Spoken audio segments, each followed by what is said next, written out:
दुख जीवन का अनिवार्य हिस्सा है। यह हमारे जीवन में उतार चढ़ाव लाता है।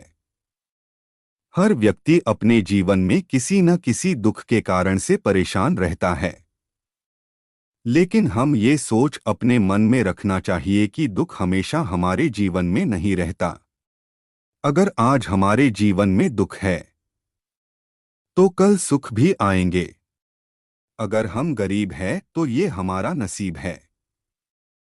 लेकिन अगर हम अपने जीवन में कुछ बड़ा नहीं कर पाए, उस गरीबी को नहीं मिटा पाए, तो ये हमारा बदनसीब है। दोस्तों, यह कहानी बहुत ही शिक्षाप्रद और ज्ञानवर्धक कहानी है। नमस्कार दोस्तों, आप लोगों का दिल से स्वागत है हमारे चैनल आर्ट वर्ल्ड स्टोरी पे। दोस्तों, कहानी के अंत तक जरूर बने रहे। मुझे उम्मीद है कि यह कहानी आप लोगों को बहुत कुछ सिखा कर जाएगी। दोस्तों, यह कहानी एक काशीपुर गांव का है। काशीपुर गांव में एक हरिया नाम का एक व्यक्ति रहता था। हरिया बहुत ही गरीब था। हरिया दूसरों के खेतों में काम करता था। हरिया का दो बेटा था, जिसमें बड़ा बेटा का नाम राम और छोटा बेटा का नाम श्याम था। बड़ा बेटा पढ़ाई लिखाई नहीं करता था, वो बस पूरा दिन खेलकूद में अपना समय बर्बाद करता था।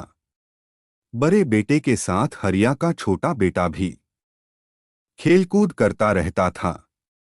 एक दिन हरिया को बहुत गुस्सा आया। हरिया ने अपने दोनों बेटे को बहुत डांटा और बोला, सारे मोहल्ले के बच्चे पढ़ लिख कर कुछ न कुछ कर रहे हैं, एक हमारे बच्चे हैं जो पूरा दिन इधर उधर की बातों में रहता है। हमने क्या क्या सपने सोचा था कि हमारा बच्चा भी नौकरी करेगा, लेकिन अब मुझे इन दोनों से कोई भी उम्मीद नहीं रही है। मेरे दोनों बेटों की सोच नीची है, कहकर हरिया सूखी रोटी और अचार खाकर सो गया। जब सुबह हुआ तो हरिया सोया ही रह गया। हरिया पत्नी बोली, उठी जी, सुबह हो गई है, खेतों में नहीं जाना है क्या? तभी हरिया की पत्नी देखती है हरिया को हार्ट अटैक हो गया। इसी में हरिया की मृत्यु हो गई। हरिया की मृत्यु से राम और श्याम को बहुत बड़ा सदमा लग गया। हरिया के दोनों बेटे को पछतावा होने लगा। उस दिन से हरिया का दोनों बेटा अपने अपने काम पर ध्यान देने लगा। हरिया का बड़ा गांव में रहकर ही दूसरों के दुकानों में काम करता था।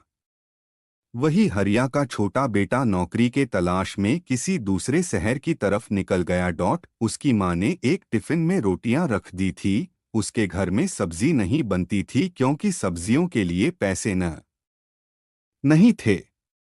ऐसे में बस उसकी माँ ने रोटियां ही बनाई थी और उसको टिफिन में रख दी थी। जब उसका आधा सफर तय हो गया तो उसे भूख लगी। उसने टिफिन निकाला और रोटियां खाने लगा। जिस तरह से वह रोटियां खा रहा था, उसके आसपास बैठने वाले लोग उसे देख रहे थे। वह पहले रोटी तोड़ता, फिर टिफिन में घुमाता, जैसे कि उस टिफिन में सब्जी हो, फिर निवाला बनकर अपने मुंह में डालता। ऐसा लग रहा था कि मानो रोटी के साथ सब्जी भी खा रहा है। लोग उसे हैरान से देख रहे थे। वह ऐसा क्यों कर रहा है, उन्हें समझ नहीं आ रहा था। एक आदमी ने उससे पूछ ही लिया कि भाई, तुम्हारे पास में केवल रोटी ही है, तो तुम रोटी को घुमाकर मुंह में क्यों डाल रहे हो? उस लड़के ने जवाब दिया कि हाँ, मेरे पास केवल रोटी ही है, लेकिन इस खाली टिफिन में रोटी घुमाकर मैं यह सोचकर खा रहा हूं कि मैं रोटी के साथ अचार भी खा रहा हूं। दूसरे व्यक्ति ने पूछा, क्या इससे उस लड़के को अचार का स्वाद आता है? उस लड़के ने कहा कि मैं रोटी अचार सोच कर खा रहा हूं तो मुझे स्वाद भी आ रहा है। जब उसके आसपास बैठने वाले लोगों ने यह बात सुनी तो एक आदमी बोला कि अगर सोचा ही था तो अचार क्यों सोचा? मटर पनीर या शाही पनीर सोच लेते। इस तरह तुम उन सब्जियों का भी मजा ले पाते।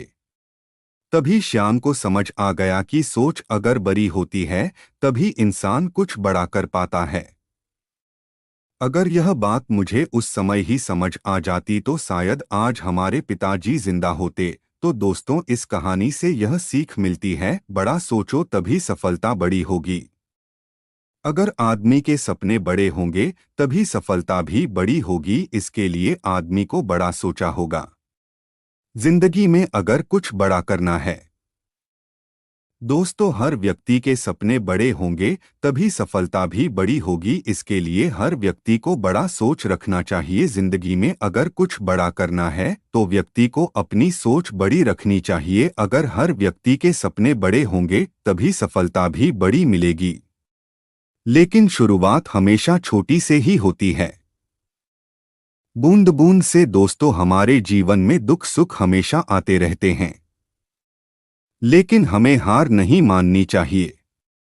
दुख के समय में भी हमें धैर्य बनाए रखना चाहिए। दोस्तों कहानी पसंद आई हो तो हमारे चैनल को सब्सक्राइब जरूर करें। धन्यवाद दोस्तों।